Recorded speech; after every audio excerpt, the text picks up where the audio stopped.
¿Buscas capacitarte y lograr tus objetivos? El Centro de Capacitación Jean Piaget te ofrece cursos de especialización que potenciarán tus habilidades y conocimientos. Te preparamos para los exámenes y concursos 2020-2021 por especialidades. Acceso al cargo director UGEL, auxiliar en educación inicial, primaria y secundaria. Nombramiento docente, evaluación del desempeño docente, ascenso de escala magisterial, acceso al cargo director de instituciones educativas y especialistas UGEL y TREP. Contamos con ponentes, conferencistas y especialistas de primer nivel, listos para guiarte hacia el éxito. Los cursos tienen una duración de 4 y 6 meses. Se desarrollarán a través de la plataforma virtual Jean Piaget. Informes 9816 32 109.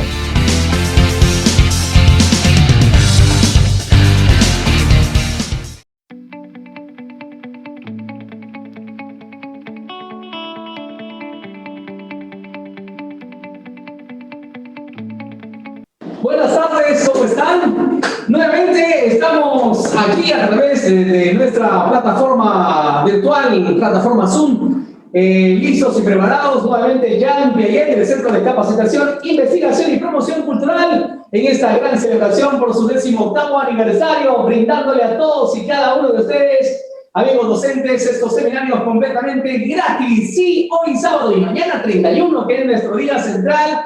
Mañana 31 de nuestro día cumplimos 18 años, desde 2003 al 2021, imagínense, 18 años felices, contentos de seguir brindando, de seguir siendo parte de la capacitación de todos y cada uno de ustedes, docentes de todo el Perú. En esta oportunidad estamos listos, preparados ya para darle la bienvenida a nuestra siguiente ponente, exactamente las 3 de la tarde con 12 minutos. Vamos a darle el pase ya con un tema importantísimo para nuestros amigos docentes que ya están conectados y a quienes recién se están conectando. Una vez más, muy buenas tardes a nombre del equipo de Jean Piaget, el Centro de Capacitación, Investigación y Promoción Cultural. En esta oportunidad tenemos el tema cómo desarrollar el análisis crítico discursivo en los estudiantes. Para este tema tan importante tenemos a nuestra ponente, la magíster Joana Ramírez Fernández, docente en la Pontificia Universidad Católica del Perú y de la Universidad Peruana de Ciencias Aplicadas, licenciada en Educación, un amplio currículo, tremenda capacitadora. Con ustedes ya está nuestra magíster Joana Ramírez Fernández. Le damos la bienvenida. Buenas tardes, adelante.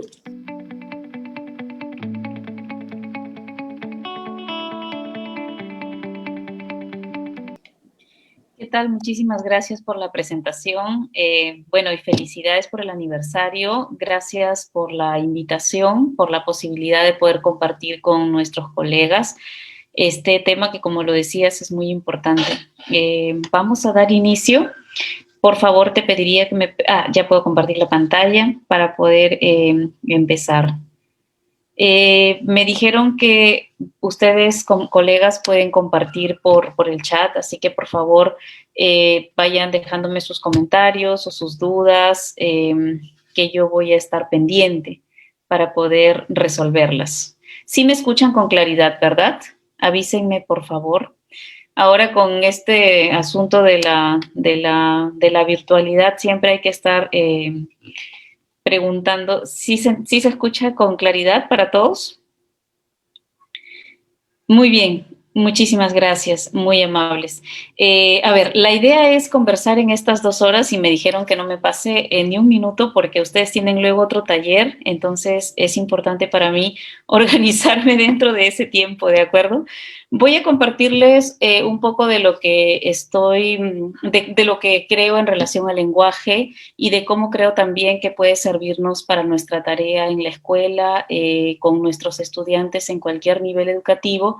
Yo sé que lo que podamos decir acá tal vez puede quedar un poco amplio y que la tarea más profunda es cómo uno lleva esto a la práctica pedagógica.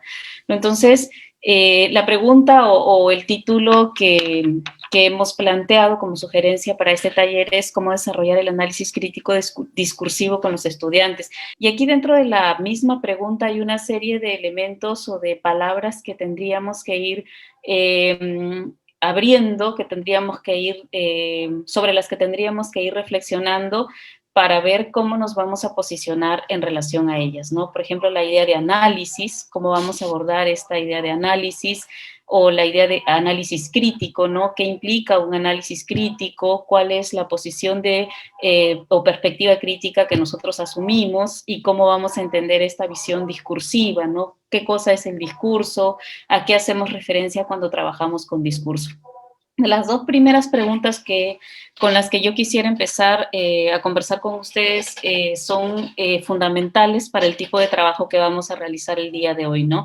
¿Qué es el lenguaje y para qué sirve el lenguaje? Yo creo que como maestros de cualquier nivel educativo y como seres humanos que somos lenguaje, que estamos construidos por lenguaje, que construimos el mundo con el lenguaje y que es a través del lenguaje que se articula todas nuestras relaciones sociales, es importante poder preguntarnos o poder tener una idea de cómo vamos a posicionarnos, ¿no? Sobre el lenguaje hay múltiples definiciones, múltiples entradas teóricas, eso lo hemos visto. Lo importante sería reconocer estas múltiples definiciones o estas múltiples entradas teóricas para ver desde dónde vamos a enunciar nuestro discurso. Y yo creo que es importante que como maestros tengamos claro o tengamos claro desde dónde nos estamos posicionando con el lenguaje, porque de la concepción o de la definición que tengamos del lenguaje va a depender nuestra práctica pedagógica. Eso creo que es muy importante, de cómo yo creo el lenguaje, de cómo yo pienso el lenguaje, de cómo yo pueda hacer cosas con el lenguaje en relación a esa definición o a esa concepción o a esa representación. Yo voy a hacer o voy a trabajar, ¿no? Voy a trabajar el lenguaje con mis estudiantes. Y la otra pregunta que es muy importante es ¿para qué sirve el lenguaje, no? En relación a la pregunta de qué es el lenguaje, por ejemplo, algunos teóricos, bueno, algunas perspectivas de estudio hablan de una visión más del lenguaje como el espejo de la realidad o lo que Hall ha llamado la perspectiva reflectiva, ¿no? Pero también se habla de que no está en la realidad el sentido de lo que se dice, sino más bien que nosotros le damos sentido con el lenguaje, pero también hay otras perspectivas que hablan de que son las representaciones simbólicas, las relaciones en la sociedad a partir de las cuales se construye un sentido a través del lenguaje, ¿no? Y en la pregunta, ¿para qué sirve el lenguaje? Yo creo que podemos dar múltiples respuestas, ¿no? Tal vez podemos decir que sirve para transmitir información, yo creo que ustedes coinciden conmigo aquí en este punto, sirve para expresar emociones y sentimientos, sirve para comunicarse con los demás. Y si hubiese la oportunidad de abrir la pregunta, ¿no? Para que ustedes puedan ir respondiendo, podríamos seguir dando muchas otras respuestas, ¿no? De las respuestas que nosotros demos, por ejemplo, aquí, yo quisiera añadir otras dos dimensiones más de para qué sirve el lenguaje o de cuál es el rol del lenguaje o de cómo yo creo el lenguaje, ¿no? Cuando uno dice para transmitir información, creo que, por ejemplo, si uno, bueno, el clima está a tantos grados, está lloviendo, o hace frío aquí, estamos transmitiendo, ¿no? O, qué sé yo, te amo, eres lo más importante de mi vida, expresar emociones o sentimientos, estoy triste, ¿no? Comunicarse con los demás para establecer relaciones. Pero esas son algunas de las funciones que se han estudiado sobre para qué sirve el lenguaje. Yo quisiera hoy día compartirles otras dos ideas de para qué sirve el lenguaje que son importantes para poder encaminar este trabajo del análisis del discurso, ¿no? Del análisis. Y les presento este titular, ¿no? Les presento este titular de un periódico de circulación nacional y también les presento este otro titular, ¿no? Y yo quisiera invitarlos a mirar, ¿no? Qué es lo que se dice en el titular y qué representación o qué idea podemos nosotros construir a partir de eso que se dice, ¿no? En el primer titular, Lima se mantiene en el puesto 124 del ranking de mejor calidad de vida, por ejemplo, uno podría pensar que la situación de Lima en relación a cómo es percibida por sus ciudadanos no ha variado, ¿no? No ha variado. Hay una serie de elementos que se seleccionan y se visibilizan y nos hacen pensar o nos hacen que construyamos esta representación o esta realidad de una determinada manera. Mientras que en la otra, ¿no? El titular dice, Lima está dentro del ranking de las peores ciudades o de las peores capitales de América Latina para vivir y trabajar. Ojo, ambos titulares están hablando del mismo evento, ¿no? Ambos. Sin embargo, a partir de la selección lingüística y de la forma como se van colocando cada uno de los elementos en el titular y de la información que se exhibe o que se omite, uno puede ver claramente que en el primer titular se construye una representación de esta realidad y en el segundo titular se construye otra representación de la realidad. Ustedes dirán cuál de las dos es más benévola o cuál de estas dos nos hace ver a Lima como una ciudad en la que ustedes querrían vivir, ¿no? Si Lima se mantiene en el puesto 124 del ranking de mejor calidad de vida, uno, aunque puede ver que el 124 es un ranking bastante negativo o no es el 1 ni el 2 ni los 10 primeros lugares, pero con esa información uno puede decir, bueno, Lima tendría que mejorar, ¿no? Pero en el segundo titular las cosas son distintas, ¿no? Porque dice, está dentro del ranking de las peores capitales de América Latina para vivir y trabajar. Entonces, como pueden observar ustedes, si comparamos ambos titulares, ¿no es cierto? Si comparamos ambos titulares, no podemos decir solamente que el lenguaje transmite información, ¿no? No podemos quedarnos en la idea de que con el lenguaje se está comunicando algo. Tenemos que caminar un poquito más allá para ver que esta selección lingüística nos está permitiendo a nosotros ver que sobre un mismo evento ocurrido en la realidad se están construyendo dos representaciones. Y la construcción de estas dos representaciones se sostiene en cómo se han ido seleccionando elementos del lenguaje, ¿no? Entonces, es importante que desde aquí digamos, bueno, pareciera que el lenguaje no solamente sirve para transmitir información. Yo quisiera ir adelantando que con el lenguaje nosotros podemos construir, y esa es una palabra que voy a utilizar mucho en este taller, nosotros podemos construir representaciones de la realidad, ¿no? Podemos construir representaciones de la realidad, lo podemos ver. O podemos ver, por ejemplo, en este titular, que es un titular del diario Gestión respecto a los resultados de la prueba PISA, ¿no? Perú mejora en prueba PISA 2018, pero el conector adversativo pero sigue último entre los países de la región. Este titular da cuenta de cómo se está construyendo una versión de la realidad, ¿no? El segundo titular, que es un titular de Andina, dice, Perú obtiene mejores significativas en matemática y en ciencia. Ojo, ambos están hablando de la misma realidad. El tercero, que habla de la misma realidad, dice, prueba PISA 2018, Perú mejora posición y sube al puesto 64 de 77 países. En el siguiente titular, dice PISA 2018, Perú es uno de los 7 países que mostró mejoras en aprendizaje. En TV Perú, más bien ya se habla de estamos en el camino correcto de las reformas y se cita a una autoridad, ¿no? Entonces, ustedes tienen acá varios titulares, el titular de Gestión, el titular de Andina, el titular del Economista, el titular del Comercio, el titular de TV Perú Noticias, y como podemos darnos cuenta, todos estos titulares están hablando del mismo evento, pero lo que no podemos decir es que todos están representando el evento de la misma manera. Cada uno de estos está construyendo una versión particular de este evento, ¿no es cierto? está construyendo una versión particular. Aquí la palabra mejor es relevante, pero la posición del conector adversativo nos hace volver una vez más a esta realidad en relación a los resultados de la prueba. Acá es como más esperanzador, ¿no? La idea de mejoras significativas como una generalidades del titular nos hace pensar en que las cosas están totalmente distintas al año anterior, ¿no? Acá, por ejemplo, donde ya tenemos cifras específicas, uno podría decir sube el 64, al puesto 64 de 77 países y diría, bueno, ¿quiénes serán los que están detrás, no? Y 77 tampoco es que esté en una posición bastante mejor en relación, o que esté mejor en relación a los años anteriores, ¿no? Quienes seguimos los resultados de esos exámenes.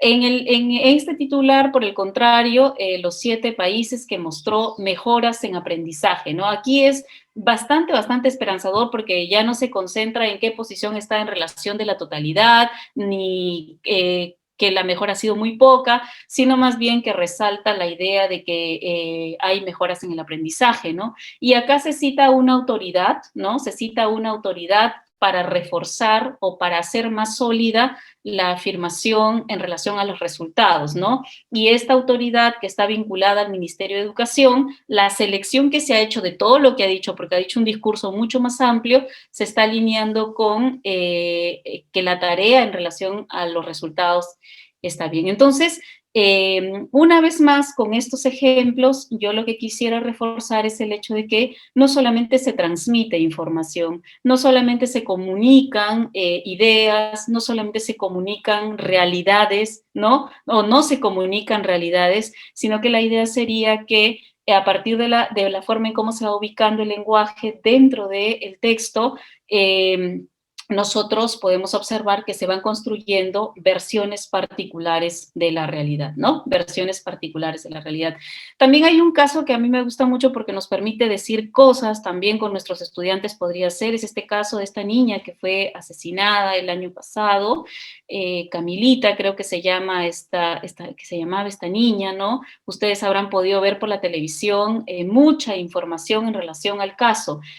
Particularmente yo seleccioné 2 titulares, ¿no? Uno en donde un conductor de un programa de televisión llama a la madre, bueno, bestia, ¿no? Y además añade, por tu culpa asesinaron y violentaron a tu hija, ¿no? Vean que aquí se está construyendo una representación de la realidad en donde la madre es responsable o culpable. Pero así como se difundió por todos los noticieros hasta antes de la intervención de la ministra de la Mujer, toda una representación en donde la madre era la culpable porque se relevaba el hecho de que ella había ido a bailar a una fiesta, etcétera, etcétera. También en los medios de circulación nacional empezaron a difundirse mensajes como este, ¿no? En donde, por ejemplo, se citaba al padre, se lo llamaba, pero mientras la madre era la bestia, el padre era a quien le embargaba la impotencia y el dolor, ¿no? Entonces, los diarios construyeron una dicotomía en donde la madre era la responsable de lo ocurrido a pesar de que había un responsable y en donde el padre era quien sufría lo acontecido, ¿no? Ahora, estas representaciones que se construyen de la realidad, en estos ejemplos que yo acabo de pasarles, la idea esta tarde no es discutir cuál es la verdad o no, ¿no? Desde esta perspectiva del análisis crítico del discurso, una de las cosas que yo quisiera que compartamos con nuestros estudiantes es el hecho de que los textos no son verdades absolutas, ¿no? De que no son verdades en el sentido de que son las realidades exactas y neutrales. ¿Y por qué no podemos afirmar esto? Porque sobre un mismo evento podemos construir múltiples representaciones, ¿no? Y los ejemplos los estoy poniendo en la pantalla. Entonces, la idea es que cuando leamos los textos con nuestros estudiantes, los leamos como esto, como estas versiones parciales, ¿no? Como estas versiones particulares de la realidad, como estas versiones que no son neutrales, sino que están construidas a partir de la forma en cómo se va colocando el lenguaje, ¿no? De cómo se van seleccionando los elementos lingüísticos. Entonces, cuando uno, por ejemplo, lee la definición de la noticia y dice que la noticia es objetiva y dice la verdad, etcétera, etcétera, yo creo que podríamos empezar deconstruyendo la definición de la propia noticia, ¿no? En el sentido de que la noticia es un discurso, la objetividad ya tendría que pasar a ser sometida a discusión, sino más bien mirar el texto como una versión parcial, ¿no es cierto? Como una versión parcial que por supuesto no es desinteresada.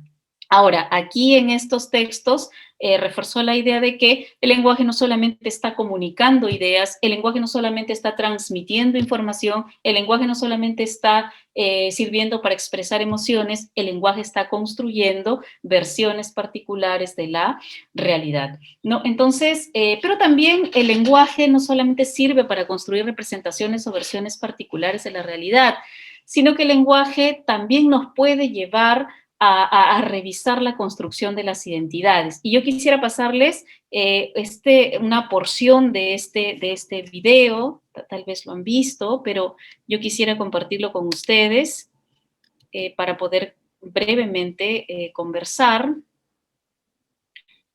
Permítanme, por favor, un segundo. A ver, ¿dónde está? Acá.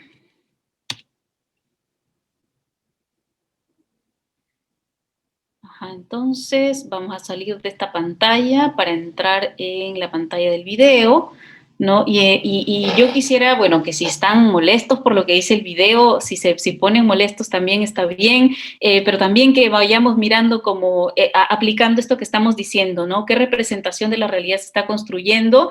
Pero también qué identidades se están construyendo. Entonces, vamos, coméntenme por favor si ven la pantalla del video.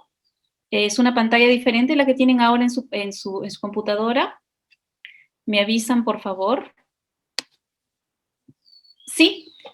Gracias, Rosita. Por ahí veo a Celia, María. Gracias. Me encanta. Qué pena que no podamos escuchar, no puedo escucharlos, pero me gusta mucho que me estén ayudando. Bacán. Entonces, vamos a ver el video, ¿de acuerdo? Saludo su audacia de querer ser pues presidenta del Perú sin haber sido ni siquiera concejal. Es muy difícil administrar y conocer la cosa pública. Le quiero hacer algunas preguntas que yo creo que cualquier candidato debería tenerlas claramente en el mapa si es que piensa administrar un país tan complicado como este.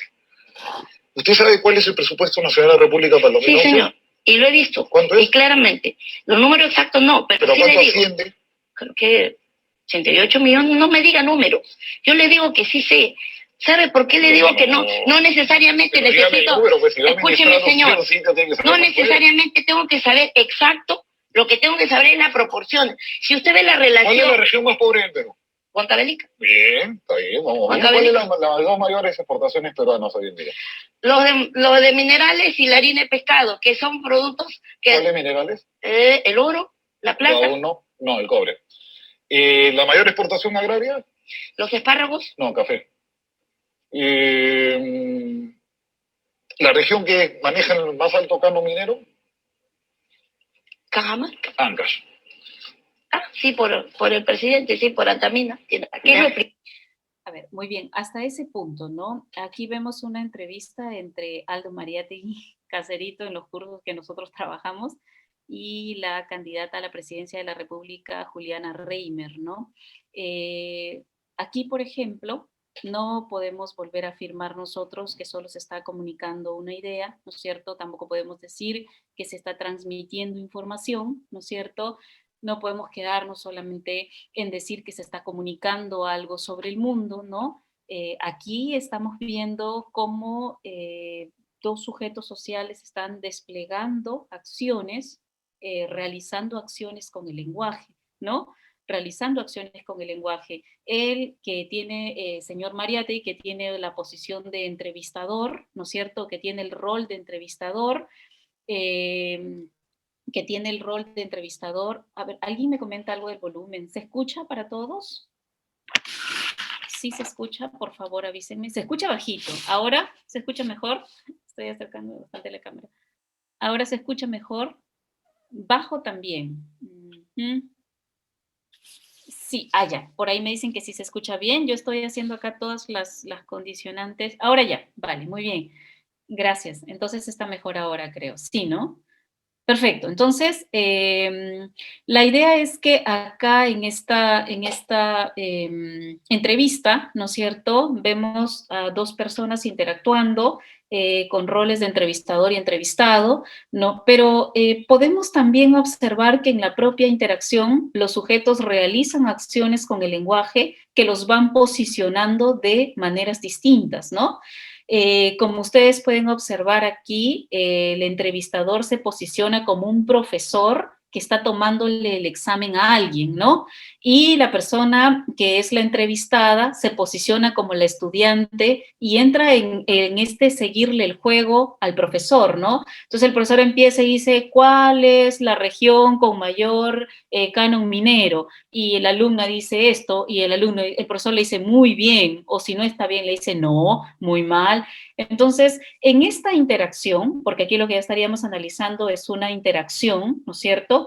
En esta interacción, los participantes de esta interacción están realizando acciones con el lenguaje que tributan a la construcción de identidades más allá de candidata a la presidencia de la República o entrevistado, ¿no? Empiezan a aparecer una serie de posicionamientos dentro de la interacción que construyen a estos sujetos de manera distinta. Y en ese sentido, por ejemplo, él se construye de un modo en el que es el evaluador y la construye a ella, su entrevistada, como la evaluada, ¿no? Y podríamos seguir mirando muchos videos que tienen que ver con el rol interactivo del lenguaje. Yo les traje este ejemplo para seguir reforzando la idea de que con el lenguaje no solamente transmitimos información, no solamente comunicamos ideas, no solamente expresamos sentimientos o emociones, sino que también nosotros podemos construir versiones de la realidad, como hemos visto en los ejemplos anteriores, ¿no es cierto?,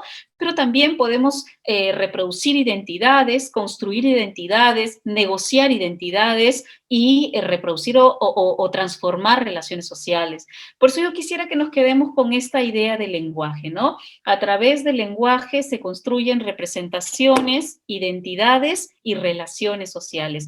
Por supuesto que sí se transmite información, yo no voy a negar eso, ¿no? Por supuesto que sí sirve para la transmisión de ideas o de sentimientos, pero recuerden que esto siempre se ubica en un contexto mucho más grande, ¿no? Por eso la visión del lenguaje que yo quiero compartir o quiero dejar esta idea con ustedes, que a través del lenguaje se construyen representaciones, se construyen identidades y se refuerzan o se transforman relaciones sociales. Si nos da el tiempo, vamos a volver este video como un caso de análisis. Ahorita voy a tratar de seguir con el otro punto. Y aquí, en el material que les alcanzaron, hay un texto que yo les coloqué ahí, que en la parte de la bibliografía, que es un texto de Cameron y Panovic, en donde se habla sobre cómo se entiende la noción de discurso, ¿no? Porque decíamos temprano que una de las categorías claves en el nombre del taller es cómo vamos a entender discurso. Y entonces Cameron y Panovic han hecho una revisión de cómo se ha entendido la categoría discurso desde las diferentes perspectivas de estudio. Y una primera aproximación al discurso es esta idea de entender el discurso como el lenguaje por encima de la oración, ¿no?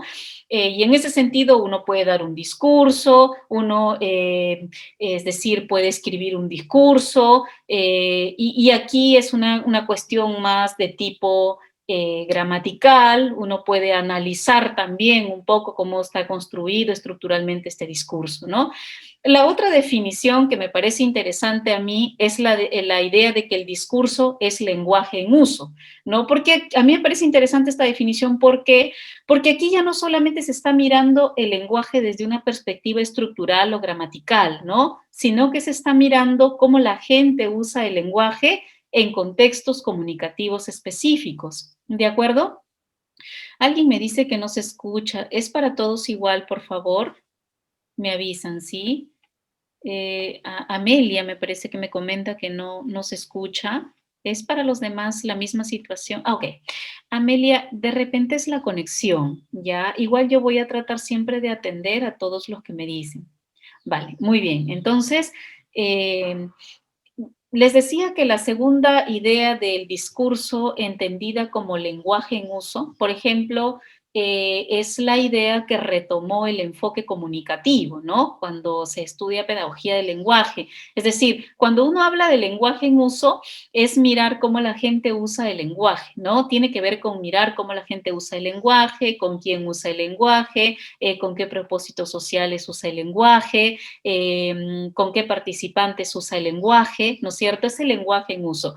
Costó mucho, recuerden ustedes, pasar de este enfoque bastante gramatical en la pedagogía del lenguaje a esta idea del enfoque comunicativo, ¿no? Porque cuando nos tocaba hablar del análisis, ¿no? Cuando nos tocaba hablar del análisis o nos tocaba enseñar desde la visión del enfoque comunicativo en las aulas, nos llevaba a repensar o a traer situaciones reales de comunicación o a estudiar el lenguaje de manera que los alumnos pudieran utilizarlo en contextos específicos, ¿no? ¿En qué se diferencia la perspectiva número 2, según Cameron y Panovic, de la número 3, ¿no? En donde se va a entender el discurso como una forma de práctica social.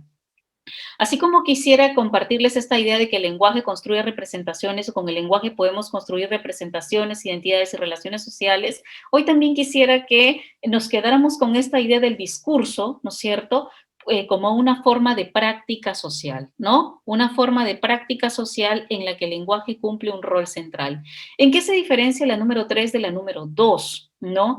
En que en la número 3 se va a insertar la noción de poder, hegemonía y jerarquía. ¿Qué significa esto? Cuando nosotros utilizamos el lenguaje en contextos comunicativos concretos, efectivamente tenemos que volver a repensar, ¿no es cierto? Tenemos que volver a repensar en qué contexto se usa el lenguaje, con quiénes se utiliza el lenguaje, con qué propósito se utiliza el lenguaje, para qué se utiliza el lenguaje, ¿no? ¿Qué es lo que se persigue o qué es lo que persiguen los interlocutores cuando utilizan el lenguaje? ¿Qué ponen en marcha? ¿Qué estrategias lingüísticas despliegan para lograr sus objetivos comunicativos? Eso es lenguaje en uso. Pero también hay que recordar que cuando la gente usa el lenguaje, ¿no es cierto? Cuando la gente usa el lenguaje, uno de los primeros aspectos que uno puede ver en el uso del lenguaje es que no todos los usos lingüísticos y las formas de usar el lenguaje tienen el mismo valor, ¿no es cierto? Hay algunas formas que en la sociedad están estereotipadas y otras formas de usar el lenguaje que son más prestigiosas. Hay algunos espacios comunicativos en donde ciertos usos del lenguaje son más legítimos que otros y hay ciertos actores sociales que parecen ser más legítimos para usar ciertas formas de lenguaje que otros. Entonces, no solamente es usar el lenguaje, sino es mirar que en el uso del lenguaje, en el propio escenario comunicativo, hay una serie de tensiones y contradicciones que están ligadas a la jerarquización de las variedades lingüísticas, por ejemplo, ¿no? A la jerarquización de los espacios sociales, ¿no? A la jerarquización de los hablantes mismos. Entonces, cuando uno dice que el discurso es una forma de práctica social, está incluyendo todas estas nociones o contradicciones, pero también lo que está diciendo es que cuando nosotros utilizamos el lenguaje, a la hora de utilizar el lenguaje, construimos realidades, ¿no es cierto? Sí, práctica social significa hacer con el lenguaje, ¿no? Yo siempre utilizo este ejemplo. Si yo a uno de mis estudiantes le digo que no sabe, que es un tardón, que es un flojo, que no estudia, que nunca va a llegar a nada, si yo le repito constantemente este discurso, si yo hago constantemente, si yo articulo constantemente este discurso, voy a terminar construyendo una realidad en donde él pues no sabe y no puede, ¿no? Entonces, por eso quienes estudian esto dicen que el lenguaje es una forma de práctica social. O sea, yo con el lenguaje hago, ¿no? Pero no solamente hago en el sentido de que repito algo de forma mecánica, sino que esto que yo hago está sostenido en lo que yo creo, ¿no? En lo que yo creo. Si por el contrario, por ejemplo, yo a mi estudiante le digo que sí puede, que es muy esforzado, que va a lograr todo lo que se propone, ¿no? Entonces, con eso puedo puedo construir una realidad totalmente diferente, ¿no? Entonces, es importante yo quería compartirles estas tres visiones del discurso, ¿no? Estas tres visiones del discurso de cómo se entienden, y quedarnos con esta tercera, ¿no? En donde el discurso es una forma de práctica social en la que el lenguaje cumple un rol central. Y luego quería compartirles también estas dos citas de las lecturas que les pasé, ¿no? Dice, las personas diseñan su discurso para una audiencia particular en un contexto particular, ¿no? Independientemente de lo que puedan estar discutiendo, ¿cierto? Independientemente de lo que puedan estar discutiendo, siempre están haciendo elecciones y cálculos sobre cómo presentarse, ¿no? También Cameron Ivanovic dice, para ese propósito es importante considerar las elecciones lingüísticas que se han realizado, ¿no? Que se han realizado. Entonces, siempre hay más de una forma de representar lingüísticamente cualquier estado de cosas. Al producir una representación en lugar de otra, un usuario del lenguaje también está construyendo una versión particular de la realidad, ¿no? Tiene que ver con que nosotros, cuando utilizamos el lenguaje, siempre estamos haciendo selecciones, ¿no? Selecciones particulares. Entonces, aquí, por ejemplo, ¿no? Hay 3 ejemplos. Por ejemplo, bueno, aquí les presento 3 titulares que fueron sacados de este estudio, ¿no? En donde puedo ver en el primero, Gran Bretaña fue invadida por un ejército de ilegales, ¿no? Aquí los 3 otra vez son extractos de periódicos, ¿no es cierto? En la segunda dice, ay hijita, hazme el favor de limpiar esto. Lo dice una señora de 30 años a su empleada doméstica de 40 años, ¿no? Y en la tercera, parlamentarias indígenas se intercan por hablar en quechua. Si nosotros asumimos que este es el discurso, ¿no es cierto? Que este es el discurso, lo primero que podemos decir es que se está construyendo una versión, ¿no? Cuando dice Gran Bretaña fue invadida, ¿no? Fue invadida por un ejército de ilegales, hay que ver que se ha seleccionado este uso de la migración como una invasión, por ejemplo, ¿no?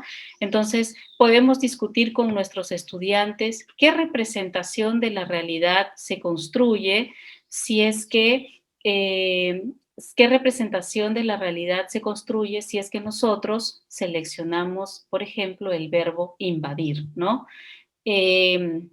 Acá en la segunda, ay hijita, hazme el favor de limpiar esto, ¿no? Por ejemplo, el uso de la palabra hijita, ¿no? Cómo construye la representación de una persona a pesar de que es mayor, ¿no es cierto? Y aquí se ve una relación entre empleador-empleada, ¿no? Y acá en parlamentarias indígenas se entercan por hablar en quechua en el Congreso, ¿no? La idea de que la lengua quechua, por ejemplo, no es una lengua legítima para hablar en un espacio como el Congreso. Ahora, yo sé que alguien decía por acá que creo que no se entendía, ¿no? Y claro, yo estoy tratando de primero dar un marco breve, ¿no? De manera general, de cómo se entiende, de cómo vamos, de cuál es la propuesta, ¿no? Acerca de cómo vamos a entender el discurso, ¿no es cierto? De cómo vamos a entender el discurso. Entonces, ¿qué es lo que yo quisiera más bien dejar para conversar con los estudiantes, ¿no? Por ejemplo, ¿de qué otra manera se podrían escribir, ¿no?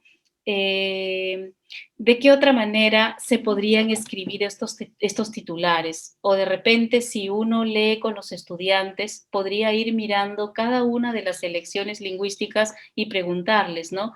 ¿Qué significa, qué implica afirmar, por ejemplo, que la migración es una invasión, ¿no? O que cómo se entiende a los migrantes acá, por ejemplo, ¿no? O cuando el titular dice parlamentarias indígenas se entercan por hablar en quechua, de repente, ¿cuál es otra manera, ¿no? Hablar con nuestros estudiantes, ¿de qué otra manera se podría representar la misma información de manera que nuestros alumnos puedan construir otras versiones?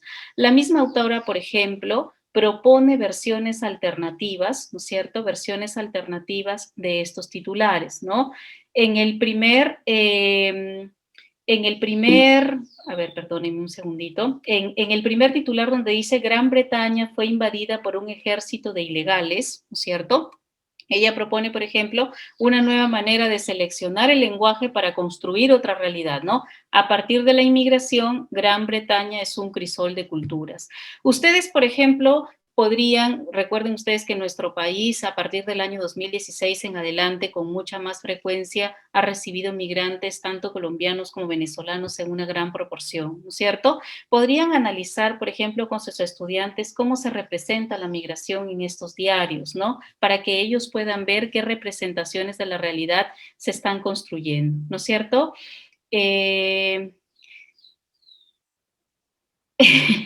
Acá dice, me parece ofensivo que usted afirme que el quechua no es pertinente. No estoy afirmando eso. Lo que estoy diciendo es que estos son titulares de diarios y estoy leyéndolos de manera que se pueda, de manera que podamos analizar de manera que podamos analizar cuáles son las representaciones que se están construyendo. No, de ninguna manera creo eso, ¿no? De ninguna manera. Quizá voy a dejar de leer los comentarios para concentrar. Lo que pasa es que sí es importante leerlos para yo poder ir organizando, ¿no? Pero lo que yo quería presentarles acá, la idea que yo quiero dejarles es cómo se va construyendo determinadas versiones de la realidad a partir de la selección lingüística que nosotros hacemos, ¿no? ¿Qué representación, no? ¿Qué representación de la realidad se construye, ¿no? Por ejemplo, en la primera se construye una representación de la realidad como si la migración es negativa. En la segunda se construye una relación social más patriarcal, en donde alguien que es menor utilizando el diminutivo hijita, se relaciona con su empleada, ¿no? En la tercera, con el uso de se entercan, en este diario se construye una representación de la lengua quechua como una lengua que no se puede hablar en un espacio como el Congreso. No es lo que yo creo, es la representación que se está construyendo a partir de cada uno de estos elementos que se colocan en los titulares, ¿no? Y como hemos dicho en las diapositivas anteriores, con el lenguaje se construyen versiones particulares de la realidad, ¿no es cierto? Entonces, si con la forma en cómo uno va seleccionando el lenguaje se construyen versiones particulares de la realidad, también se pueden construir otras, ¿no es cierto? O sea, si nosotros, por ejemplo, si en lugar de decir parlamentarias indígenas se entercan por hablar en quechua en el Congreso, se dijera parlamentarias indígenas logran hablar quechua en el Congreso, se estarían construyendo realidades totalmente distintas, ¿no? Así como les mencionaba en los ejemplos que están en la parte superior, ¿no es cierto?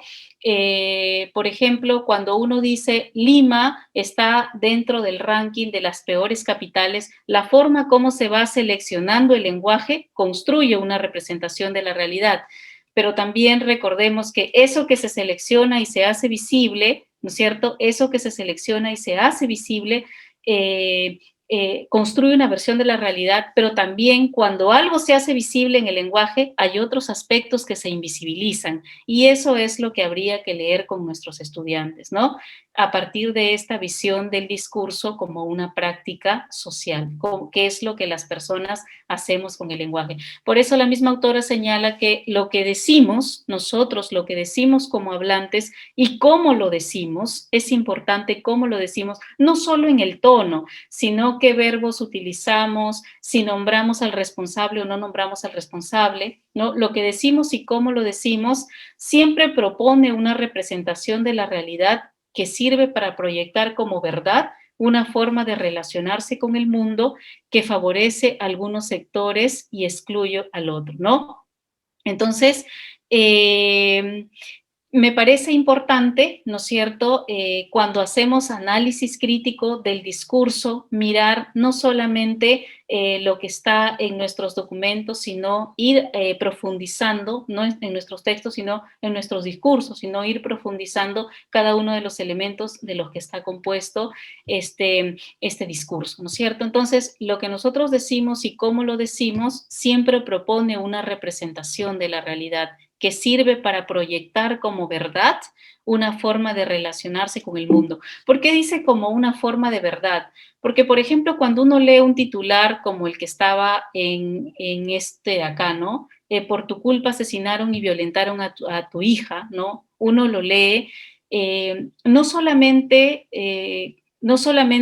comunica este titular una idea, ¿no? Sino que esto que se dice aquí tiene un impacto en lo que la sociedad cree, ¿no? En cómo se concibe a la mujer dentro de la sociedad. O sea, cuando uno analiza el discurso, no solamente se va a quedar en la parte lingüística, sino que de allí va a tener que hacer un análisis de las representaciones que se están construyendo en los textos que leemos con nuestros estudiantes.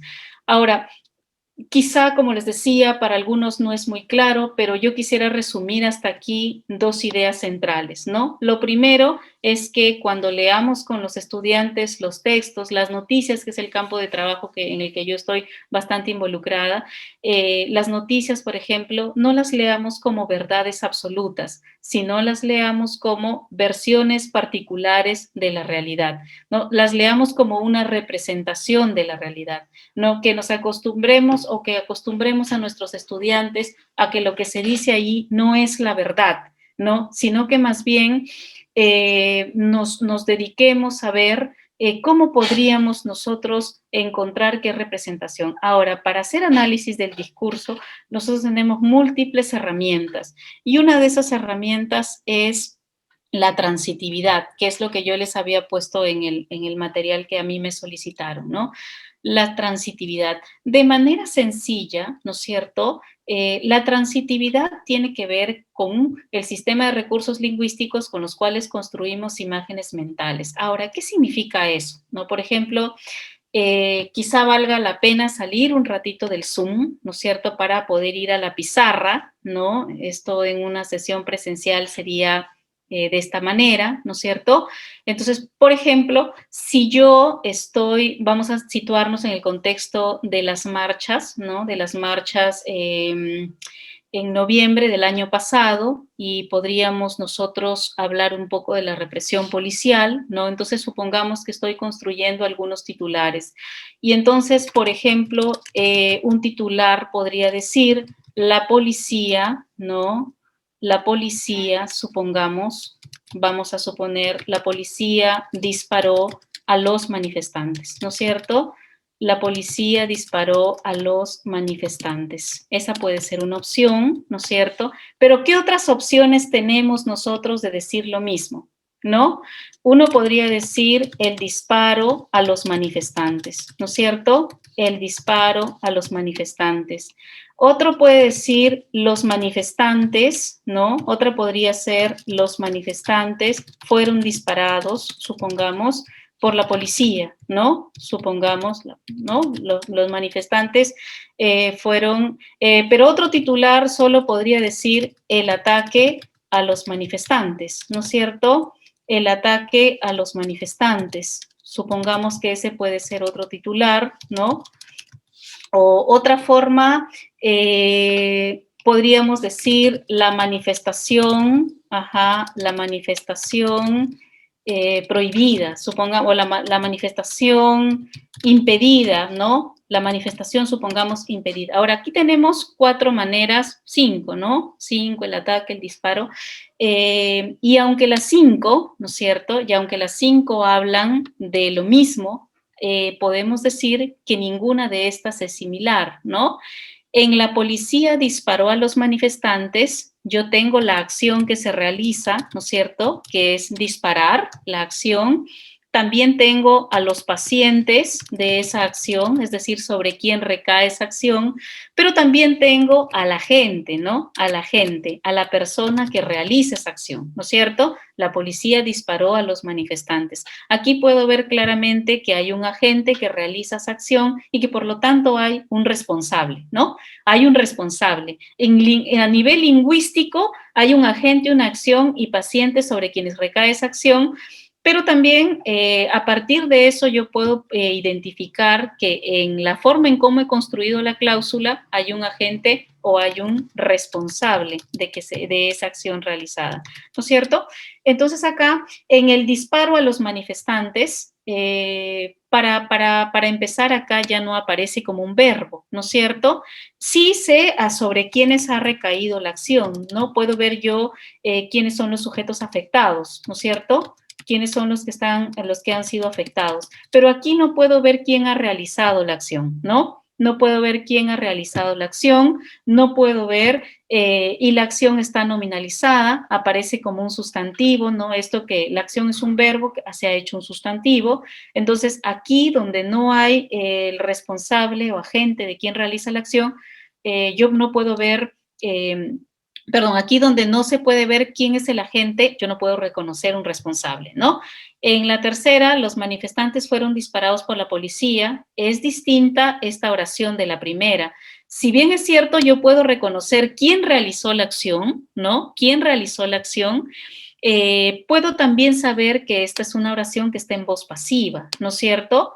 Y que los que aparecen en una posición principal no son quienes realizaron la acción, sino sobre quienes recayó la acción. La acción de disparar está pasivizada y el agente o responsable, ¿no es cierto? El agente o responsable está mitigado, está atenuado. O sea, sí hay un responsable, ¿no? Sí hay un responsable, pero no aparece como si fuera lo más importante. En el ataque a los manifestantes, una vez más, puede verse quiénes han sido sobre quienes recayó, pero la palabra ataque, que es una nominalización, oculta o invisibiliza al responsable de la acción, ¿no? Y acá, por último, en la manifestación impedida, ya no sé quiénes son los participantes, ¿no? No sé quiénes están involucrados, no sé qué acción específicamente se está realizando, porque aquí ya se ha nominalizado todo lo que la forma en cómo se ha representado el discurso me impide conocer quiénes son los actores que han participado. Entonces, estos cinco posibles, ¿no? Estas 5 posibles titulares, a pesar de que hablan del mismo evento, están diciendo cosas totalmente distintas. En la primera hay un agente o responsable, en la segunda no hay agente o responsable, en la tercera hay un agente responsable, pero este está mitigado, está atenuado, en la cuarta tampoco se ha nominado, y en la última ya no aparecen ni siquiera quienes realizaron esas acciones. Entonces, esto es el lenguaje, ¿no es cierto? Esto significaría analizar las estrategias lingüísticas, ¿no? Significaría analizar las estrategias lingüísticas con nuestros estudiantes para ver que a pesar de que se está hablando de un mismo evento, en realidad la forma en cómo se ha utilizado el lenguaje y cómo se han ido colocando cada uno de los elementos de la cláusula nos está diciendo realidades diferentes, ¿no es cierto? Me están siguiendo en este punto. A mí me gustaría que sí, me daría mucha pena que en realidad lo que les estoy diciendo no les ayudara. Les prometo que voy a seguir trabajando más ejemplos para que podamos llegar allí, pero aquí la idea dentro de esta visión crítica, no sé si me siguen en esta idea, ¿no?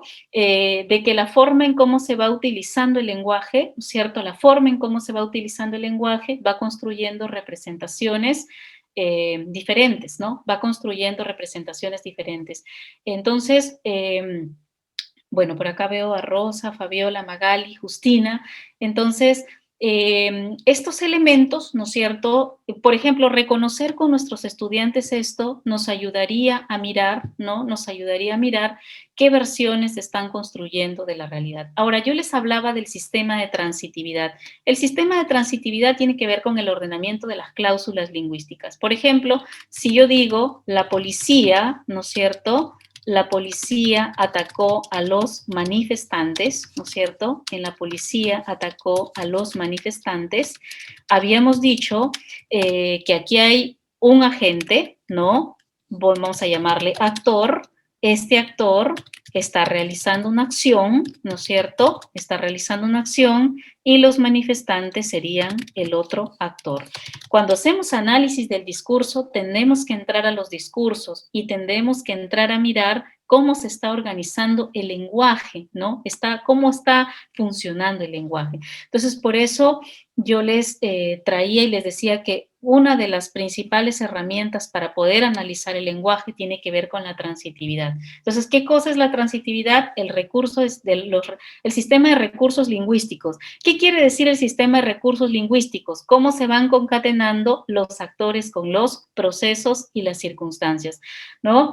Nosotros mismos, cuando decimos, por ejemplo, la huelga ha empezado, ¿no? La huelga de profesores ha empezado. O si decimos, los profesores preparamos las sesiones de aprendizaje, o los profesores asistimos a una capacitación, o los profesores conversamos entre nosotros para mejorar las estrategias de... No, vean que todo lo que decimos de la realidad está organizado en cláusulas, ¿no es cierto? En algunas está tácita, en otras está explícita, pero también hay otras cláusulas en donde se pasiviza, otras cláusulas en donde se prefiere un verbo en lugar de otro. Es darnos cuenta de cómo nosotros utilizamos el lenguaje, ¿no? Entonces, el sistema de transitividad tiene que ver con los recursos lingüísticos con los cuales construimos imágenes mentales de los eventos, de la realidad y de los participantes. ¿Qué compone el sistema de transitividad? 3 elementos: los actores, y están representados por sustantivos y nombres; los procesos, que son las acciones, situaciones o estados y que aparecen en los verbos; y las circunstancias, que son los adverbios. Si, por ejemplo, digo, los policías atacaron a los manifestantes a las 8 de la noche, ¿no? Los actores, los policías y los manifestantes. El proceso, atacar, ¿no? Y las circunstancias, el tiempo en el que se realiza esa acción. Entonces, cuando, por ejemplo, leemos noticias, ¿no? Cuando nosotros leemos noticias, podemos leer la noticia para encontrar el inicio, el nudo, el desenlace. Esa es una manera de leer la noticia. Podemos encontrar la noticia para recuperar datos de la noticia. Esa es otra forma de leer la noticia. Pero también podríamos leer la noticia para ver qué representación de la realidad se está construyendo en la noticia, ¿no? Ahí, como profesores, nos va a tocar decidir cuál es el objetivo por el que queremos que los alumnos leen la noticia. De repente, no solamente quedarse con una versión de la noticia, sino llevar a la clase 3, 4 versiones del mismo evento para que los alumnos puedan leer en serie y puedan darse cuenta de que cada una de estas noticias está construyendo representaciones de la realidad. Y eso, por ejemplo, ayudaría a que los alumnos puedan criticar y cuestionar la forma en cómo se utiliza el lenguaje, a veces para reproducir algunas representaciones que pueden ser estereotipadas, ¿no? O que pueden ser excluyentes. Entonces, yo creo que cuando entramos a la clase, y eso me ha pasado cuando trabajaba en educación secundaria, una de las cosas que nos cuesta a veces es cómo llegar a los estudiantes, ¿no? Y cómo desarrollar este pensamiento crítico, ¿no? Entonces, cuando uno entra a un texto, puede entrar para ver la idea principal, esa es una manera de leerlo. Cuando uno entra al texto, puede entrar para ver el resumen, esa es una manera de leerlo. Pero también uno puede entrar al texto para ver qué representación de la realidad o qué posicionamiento está el autor planteando dentro de ese texto. Y eso es el análisis crítico del discurso, ¿no? Yo quería entrar de manera muy breve a este elemento porque esta clase de transitividad, yo sé que es muy es larga, pero yo concentré algunos ejemplos aquí, ¿no? La transitividad, entonces, cuando uno habla de transitividad, significa que cuando va al análisis va mirando las cláusulas, ¿no? La forma en cómo está escrita la noticia, para ir identificando quiénes son los actores, quiénes son los procesos y quiénes son las circunstancias. Aquí, por ejemplo, les presento otra vez 2 titulares, ¿no? 2 titulares: hombre murió arrollado por tren del metro de Lima en la estación Angamos, ¿no? Y en el segundo titular, metro de Lima, joven fallece tras lanzarse a los rieles del tren eléctrico en la estación. Vean ustedes, si volvemos a decir acá cuáles son las acciones, ¿no? O sea, qué es lo que, los estados, qué es lo que ocurre, por ejemplo, acá morir, ¿no? Arrollar, ¿no? Acá fallecer, lanzarse, ¿no? Pero a pesar de que se habla del mismo evento, en el primero, ¿no? Pareciera que el responsable de la acción es el tren. No sé si les queda a ustedes esa sensación, ¿no? Dice, hombre murió arrollado por tren, ¿no? Porque que pareciera ser el agente que realiza la acción, ¿no es cierto? Parece que este es el responsable de esto que ocurre. Mientras que en la segunda dice, joven fallece tras lanzarse. Acá más bien parece que lo acontecido al sujeto tiene que ver con una acción realizada por él, ¿no? Él es el agente o responsable de lo que ha ocurrido, ¿no? Por ejemplo, acá también en este titular, periodistas resultaron heridos durante protesta contra el gobierno de Merín, ¿no? Acá los actores, ¿no? Los periodistas, ¿qué les pasó a ellos? Están heridos, ¿no? Han resultado heridos. ¿En qué circunstancias? Durante la protesta contra el gobierno. ¿Qué es lo que está faltando en este titular? según de lo que estamos conversando. ¿Qué es lo que estaría faltando en este titular? ¿No? A ver, ¿quién podría dar como un comentario, ¿no? ¿Qué es lo que está faltando en este titular? O la forma como se presenta el titular, ¿qué idea está construyéndose de la realidad, ¿no? Dice, periodistas resultaron heridos durante protesta contra el gobierno de Merino, ¿no? ¿Qué es lo que falta aquí? ¿Qué es lo que no se ha dicho? ¿Qué es lo que se invisibiliza en todo caso? ¿Cuál es la información que no está explícita acá? ¿Cuál dirían ustedes que es esa información que falta? A ver, ¿quién me apoya con un comentario? Uh-huh. Entonces, ¿no? Por ejemplo, dice, periodistas resultaron heridos durante protesta contra el gobierno. ¿Se puede ver acá quién realizó la acción? ¿No? Dice que resultaron heridos, pero ¿nos es posible conocer la acción? ¿No? ¿Nos es posible conocer quién realizó la acción aquí? ¿Quién realizó la acción de herir? ¿Hay el agente? ¿Está el responsable de esa acción? No, ¿verdad? No aparece, ¿no es cierto? Están de alguna forma quienes sufrieron esa represión, las circunstancias en las que ocurrió esa represión, pero no está los agentes que realizaron esa represión. Ahora, en este tema de la transitividad, ¿no? En este tema de la transitividad, de estos tres elementos que yo les hablaba acá, ¿cierto? De estos tres elementos de actores, procesos y circunstancias, nos vamos a concentrar en los procesos de manera bastante general, diría yo, ¿no? Y según la propuesta para analizar, tenemos procesos materiales, relacionales, mentales, existenciales, verbales, ¿no? Los procesos materiales son los únicos procesos en donde los hablantes podemos reconocer un agente.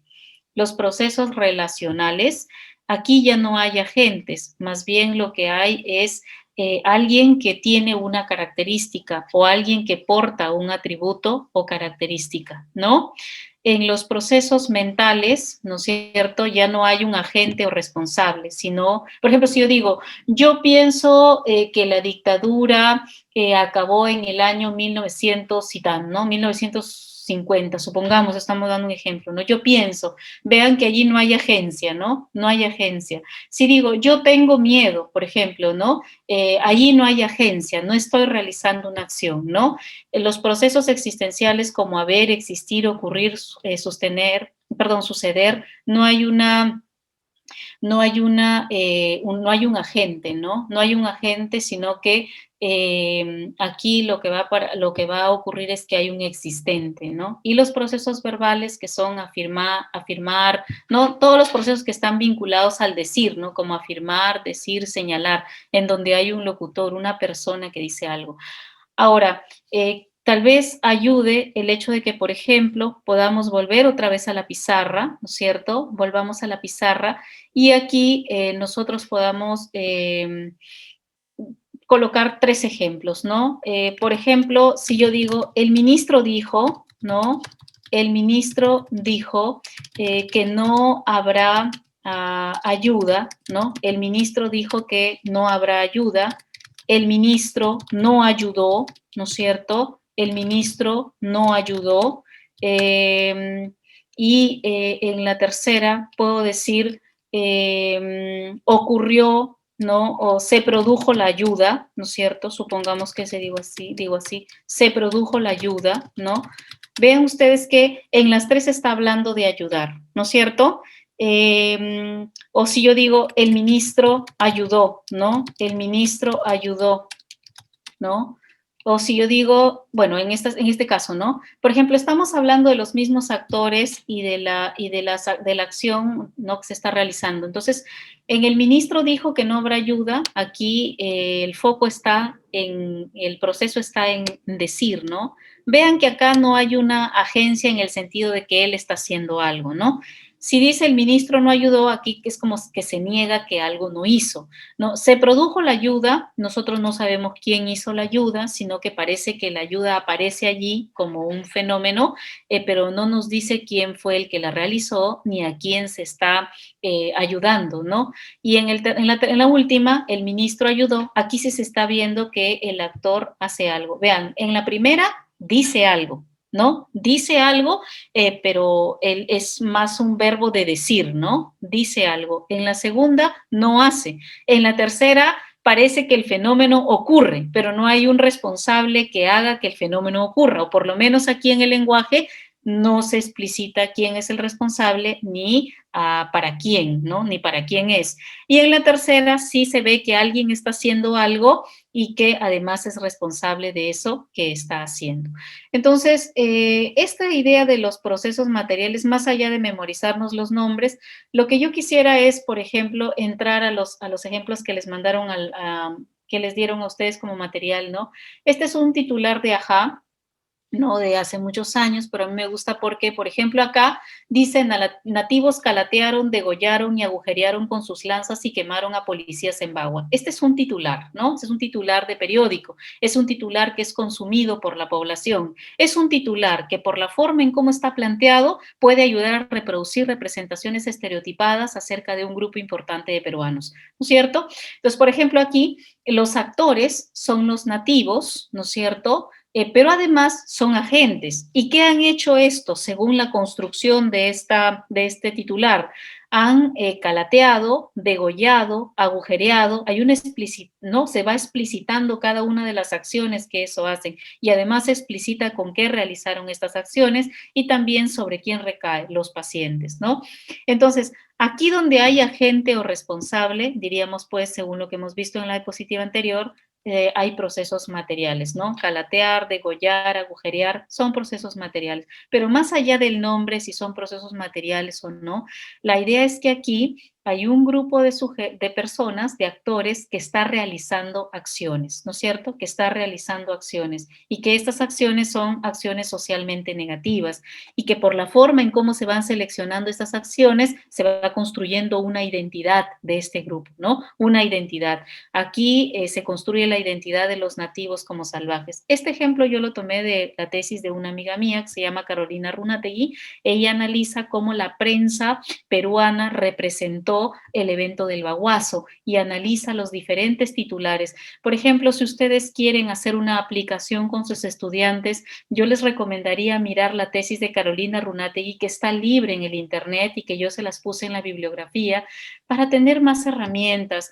Yo sé que también estoy como diciendo varias cosas aquí y por supuesto ahí en la bibliografía ustedes pueden ampliar, ¿no? Repasar, leer y podría, yo creo, darles varias ideas de esa tesis o el capítulo del análisis para trabajar con los estudiantes, ¿no? Por ejemplo, ella señala que todos los diarios de esa época, incluyendo el diario oficial, construyeron y reforzaron día tras día la representación de los nativos como violentos, como salvajes, como transgresores de la ley, ¿no? Y al gobierno se le representó como dialogador, como cuidadoso de su población, como un gobierno que estaba atento a las necesidades, etcétera. No vamos a discutir quién dijo la verdad o no, porque ese no es el propósito del análisis del discurso, sino vamos a ver qué representación se construye. Por ejemplo, si se lee todos los días en el diario que calatearon, degollaron, agujerearon, quemaron, y todos los días se reproduce ese discurso por la televisión, por el periódico, por las redes sociales, finalmente se termina construyendo una realidad en donde se construye a los nativos de una manera que no favorece a la construcción de una nación igualitaria, ¿no es cierto? Entonces, lo que se diga en los diarios no solamente queda en los diarios, sino que en realidad esto tiene un impacto en la vida de la gente, ¿no? Ahora, por ejemplo, en el segundo, pedido de suspensión es una pena de muerte contra Fuerza Popular, asegura, ¿no? Aquí, por ejemplo, podemos identificar el proceso es, ¿no? Según lo que habíamos visto en lo anterior, es o ser, estar, es un proceso relacional, ¿no? Y acá asegura, es como decir, ¿no? Que es un proceso verbal, asegura, afirma, señala. Ahora, este proceso relacional, porque lo voy a explicar en este ejemplo que viene, ¿no? Que esta es una línea del texto que vamos a leer, dice, el quechua es una lengua en peligro de extinción. Acá el verbo, que es un proceso relacional otra vez. ¿Por qué es importante estudiar con nuestros estudiantes o qué nos puede aportar conversar de manera crítica sobre este verbo es, ¿no? Miren, sobre el quechua es una lengua en peligro de extinción. Uno como maestro tiene varias opciones. Uno podría decir, muchachos, vamos a hacer un análisis oracional y vamos a ver qué es el quechua, qué es una lengua, vamos a poner modificadores, verbos, objetos, etcétera, ¿no es cierto? O este es un verbo que es más de atributo, qué sé yo. Entonces, uno tendría esa opción, analizar gramaticalmente cuáles son los componentes de esta oración. Esa es una manera de leer. Otra forma de leer diría, a ver, vamos a ver qué otros personas creen que el quechua es una lengua en peligro de extinción, ¿no? ¿O qué opinan ustedes, no? ¿Qué opinan de que el quechua sea una lengua en peligro de extinción? ¿No? Esa es otra manera. Y los alumnos van a dar sus opiniones, ¿no? Van a decir, esto es así, yo pienso esto, profesora, van a dar sus comentarios dependiendo del lugar donde estemos, ¿no es cierto? Esa es otra lectura, ¿no? Entonces, tenemos una opción en donde podemos analizar gramaticalmente el enunciado. Tenemos otra opción en donde les podemos decir a los chicos, a ver, comentemos sobre este enunciado que salió en el periódico, a ver qué opinan ustedes, cuáles son sus experiencias, y ambas son válidas. La tercera que yo les estoy mostrando es mirar el lenguaje para ver qué representación se está construyendo, ¿no? Cuando dice el quechua es una lengua en peligro de extinción, este es un proceso relacional. ¿Y qué es aquí lo que se está construyendo? Aquí se está fijando al quechua como un atributo, ¿no? Se entiende al quechua como una lengua en peligro de extinción. Ahora, ¿cuál es el problema cuando en la representación se fijan dos realidades como si fueran atributos inherentes, como si ser una lengua en peligro de extinción fuera un atributo inherente? El problema es que uno no puede pensar de otra forma esa realidad, ¿no? Entonces, si yo leo que el quechua es como que eso es así, es acabado, ya no hay nada que hacer, ¿no? Y no se puede decir nada más de eso. Entonces, si ese discurso se repite en el diario, se repite en la televisión, se repite en las redes, finalmente nos terminaremos convenciendo de que ya no se puede hacer nada con la lengua, por ejemplo. Entonces, en el siguiente ejemplo dice, miembros de las Fuerzas Armadas bloquean el paso de ilegales en la frontera con Ecuador. Aquí la acción que se está realizando es bloquear. ¿Quién está realizando la acción? Los miembros de las Fuerzas Armadas, ¿no? Pero la acción de quién, sobre quién está recayendo, sobre los ilegales, ¿no es cierto? Ahora, se podría conversar con los estudiantes de qué otra manera se puede plantear. Aquí, por ejemplo, podemos ver quiénes son los responsables, ¿no? Este es un proceso material, bloquear, quiénes son los responsables. Pero también llama la atención esta idea del paso de ilegales, ¿no? Qué se está diciendo, y habría que mirar también lo que dice todo el periódico, ¿no? O, por ejemplo, Keiko teme por posible suspensión, temer, ¿no? Cuando uno habla de temer, por ejemplo, no hay un agente o responsable. Temer es como una acción que se experimenta, como algo que a uno le ocurre y uno no tiene control de eso, ¿no? Se ha visto, por ejemplo, el uso de estos procesos como temer, como pensar, como creer, como recordar, en testimonios de generales de guerra, ¿no? En donde para no manifestar su agencia o su responsabilidad, siempre hablan en términos de las sensaciones, ¿no? O de los recuerdos que ellos tienen. O acá, por ejemplo, en Europa hubo una desconfianza muy fuerte, ¿no? Este verbo hubo, ¿no? Pero eso ha cambiado.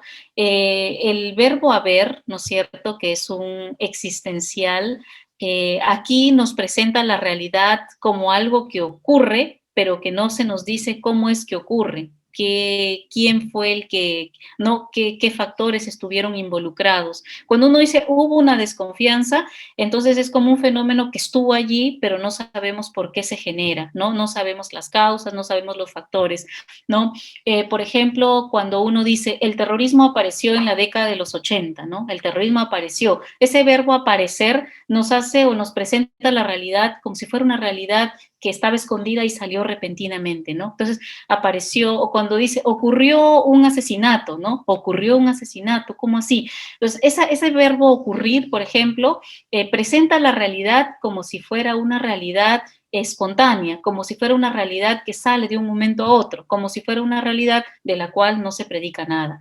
Entonces, vean que sí ¿no? En una más extenso, en una sesión, uno podría ir analizando las implicancias que tienen cada uno de estos verbos. Yo hoy solamente quisiera presentarles, dejarles con estas ideas, ¿no? De que se puede mirar el lenguaje desde otra perspectiva, ¿no? Por ejemplo, acá, presidente Sagasti anuncia cuarentena total en 10 regiones. Acá el proceso es anunciar, ¿no? Acá no hay un agente o responsable que esté haciendo algo. Aquí hay alguien que está diciendo algo, ¿no es cierto? Y ustedes lo pueden ver en las noticias. Cuando las noticias quieren, cuando en las noticias el diario quiere abandonar su responsabilidad, coloca lo que dice entre comillas para señalar que eso no le corresponde a ellos, que les corresponde más bien a quien dijo directamente. O cuando el diario quiere reforzar la posición que ellos están tratando de reproducir, lo que hace es entrevistar y citar a aquellas personas que les convienen que figuren en esa noticia. Por ejemplo, en las noticias sobre feminicidio, es interesante cómo se le da mucha voz al feminicida. Se lo hace hablar, se lo cita, se habla de su trayectoria, de su vida, ¿no es cierto? Pero rara vez se le da voz a los familiares, o rara vez se habla del parte policial, ¿no es cierto? Ese es un patrón que a raíz de las críticas que se han dado en las noticias, ¿cómo se leen las noticias sobre feminicidio? ¿Cómo se leen las noticias sobre inmigración? ¿No? ¿Cómo se van representando las realidades ahí? Entonces, por ejemplo, es interesante cómo, por ejemplo, hoy en las escuelas españolas los alumnos reescriben las noticias sobre feminicidios, ¿no? Para darle mayor agencia y responsabilidad a quien ha cometido el delito, ¿no? Cambian. No sé si ustedes habrán visto, por ejemplo, noticias o titulares tan crudos como este, ¿no? Muere adolescente por una violación, ¿no? Por ejemplo, mis alumnos reescriben esos titulares, ¿no? Y cuestionan, no es que muere, o sea, uno no se muere porque va por la calle y se cae, ¿no? Hay alguien que realiza la acción, hay alguien que ha ejecutado una acción sobre el cuerpo de otro, y la forma en cómo se van colocando esas partículas, la forma en cómo se va exhibiendo eso en el lenguaje, construye diferentes realidades. A diario vemos cómo se distribuyen los titulares, ¿no? Y esas formas de cómo se van colocando los titulares construyen versiones particulares de la realidad que en muchos casos se tienen que reescribir, ¿no? Se tienen que reescribir y se tienen que proponer de otra manera, en donde la agencia o responsabilidad sea explícita, ¿no? ¿Cómo se podría cambiar? Esa es una pregunta, ¿no? Entonces, cuando yo les mostraba los procesos, quizá aquí yo les voy a compartir este material, ¿no? Yo se los voy a compartir para que ustedes lo recuerden, y si alguno tiene alguna pregunta o alguna vez quiere aplicar alguna metodología con sus estudiantes, de verdad que me puede escribir y podemos conversar con mucho gusto, ¿no? Yo soy profesora. Bueno, ahorita estoy trabajando por el pregrado y la maestría, pero yo también enseñé en la escuela, y cuando salí tenía tantas ganas de enseñar el lenguaje de otra manera, ¿no? Entonces, aquí en analizar, por ejemplo, no es lo mismo decir el ministro dijo que el ministro hizo, son dos cosas distintas, ¿no? En el ministro dijo no hay un responsable, solo hay alguien que dice, y en el ministro hizo sí hay un responsable, ¿no? O también habrán visto en las noticias, por ejemplo, cuando se desalojan a personas, ¿no? Rara vez se menciona a la gente que realiza la acción, solamente se dice el desalojo de los ambulantes. Una cosa es decir la policía desalojó a los ambulantes, y otra cosa es decir el desalojo de los ambulantes. En la policía desalojó a los ambulantes, la acción material de desalojar tiene un agente visible o responsable que es la policía, y un paciente que son los ambulantes, pero en el desalojo de los ambulantes, allí ya no se visibiliza el responsable, ¿no? Allá no sabemos quién realizó la acción, ¿no? Entonces, vemos que la acción de desalojar se ha nominalizado por la palabra desalojo. Ahora, yo, antes de pasar al caso específico de análisis que les alcancé, ¿no es cierto?, quisiera de manera sintética recordar estos principios. La realidad es siempre un discurso sobre la realidad. Podemos pensar mucho sobre eso, ¿no? ¿Qué cosa significa decir que la realidad es siempre un discurso sobre la realidad, ¿no? ¿Qué cosa significa decir eso? ¿Eso significa que la realidad no existe? ¿No? Si la realidad es siempre un discurso sobre la realidad, nunca vamos a tener acceso a la realidad. Cuando nosotros leemos los diferentes discursos, a lo que tenemos acceso es a diferentes versiones de la realidad. Y es importante contrastar esas versiones, discutir sobre esas versiones, porque es en ese contrastar, en ese comparar, en ese analizar, en donde uno puede comprender críticamente un discurso, ¿no? Como les decía, uno puede leer para encontrar las ideas principales y es válido, pero uno también puede leer para ver qué representación se construye, qué identidades se construye, a quién favorece ese discurso, a quién legitima ese discurso, a quién invisibiliza ese discurso, ¿no? Nosotros como sujetos sociales tenemos acceso a representaciones de la realidad que se han construido históricamente y que compartimos con otro. Lo que pensamos sobre la vida, sobre la muerte, sobre el amor, sobre los estudios, lo que pensamos sobre el aborto, lo que pensemos sobre la sexualidad, en general, lo que pensamos no es algo que nosotros hemos inventado, es algo que nosotros hemos heredado, ¿no es cierto? Lo que pensamos sobre la mujer, por ejemplo, es algo que lo hemos heredado históricamente y algunas representaciones son más excluyentes que otras, ¿no es cierto? Lo que hemos olvidado, creo yo, es que eso que creemos sobre la vida, la muerte, el amor, la sexualidad, la mujer, eso no es algo natural, sino que se ha ido construyendo en el tiempo, producto de la lucha de ciertos grupos que se han posicionado y han impuesto formas de pensar acerca de la mujer, de la vida, de la muerte, de la sexualidad. Y lo que tenemos ahora es una idea que parece que es natural, pero que si uno empieza a deconstruirla, no lo es. No, no lo es. Y eso creo que es un punto a trabajar también con los estudiantes, ¿no? O sea, el hecho de que esto que tenemos, esto que pensamos, es por eso que nosotros en el tiempo podemos ir cambiando. Por ejemplo, hay un discurso muy grande hoy que apuesta por ver a la mujer como una persona que tiene que insertarse de manera equitativa e igualitaria en la sociedad. Pero eso hace 30 años atrás era impensable, ¿no es cierto? Las mismas leyes, la misma estructura social da cuenta de que lo que se pensaba, creía y así en relación a la mujer era totalmente distinto. Es más, la tipificación del delito de feminicidio no es tan antigua, ¿no es cierto? Entonces, lo que nosotros pensamos, lo que nosotros creemos, no es natural, ¿no? Yo quisiera compartir eso. Es algo que se ha ido construyendo en el tiempo, pero que se ha hecho verdad. Eso es importante, que se ha hecho verdad, que se ha naturalizado tanto que ya nadie lo cuestiona, ¿no? Y por eso es importante que la escuela empiece a cuestionar. Ahora, algunas representaciones se naturalizan, se convierten en la realidad, en el sentido común y tienen consecuencias sobre las prácticas sociales. Si yo, por ejemplo, creo que la mujer no debería tener una posición igualitaria en la sociedad, lo que yo haga van a ser acciones que se corresponden con mi manera de pensar. Si yo, por ejemplo, pienso que las lenguas originarias no deberían tener un espacio en la sociedad, lo que yo haga va a estar vinculado con eso que yo pienso. Por eso es que es importante recordar que si bien en las interacciones reproducimos versiones de la realidad, también es posible que nosotros con nuestros estudiantes podamos proponer otras versiones, ¿no? Eso va a depender mucho de qué más les entusiasme a ustedes cuando pueden hacer los ejercicios de analizar periódicos, pero también pueden analizar canciones para ver qué representaciones están distribuyendo. También pueden analizar memes para que ellos puedan ver y siempre darles la opción a que ellos puedan proponer otra manera de ver las cosas, ¿no? O sea, ¿qué otra forma cómo tú podrías volver a construir ese titular? ¿Cómo tú podrías volver a reescribir este titular? ¿Te parece que se pensiona al responsable aquí? ¿Es visible? Entonces, puede ser. Hay ahí algunas opciones que podrían ayudarnos, ¿no? Ahora, brevemente quisiera entrar al caso de análisis, ¿no? Quisiera entrar al caso de análisis de forma bastante breve, ¿no es cierto? Igual yo les puedo pasar a los artículos de donde he sacado todas estas ideas. Bueno, de hecho están en la bibliografía, no es algo que yo me haya inventado, está en los documentos que les he compartido, ¿no? Este es un documento que se publicó en el año 2014, pero que a mí me interesa analizar sé que es un texto bastante largo, quizá nos vamos a quedar solamente en el primer párrafo, ¿no? El texto es, por ejemplo, desde la pregunta, ¿no? Confírmenme, por favor, si ahora se ve el Word en la pregunta. Se ve el Word, perdón, en la pantalla, no en la pregunta, sino el Word en la pantalla. Sí, gracias, Rosely, muchas gracias a quienes están respondiendo. Entonces acá, por ejemplo, la pregunta es, ¿tiene futuro el quechua, no?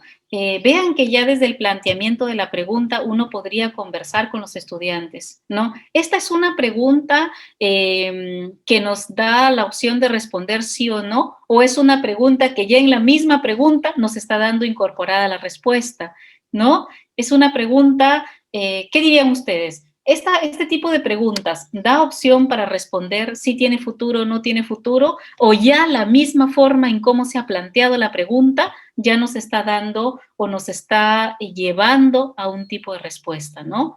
¿Tiene futuro el quechua? Pareciera ser una pregunta retórica en donde en realidad lo que se quiso decir es que no tiene futuro, ¿no?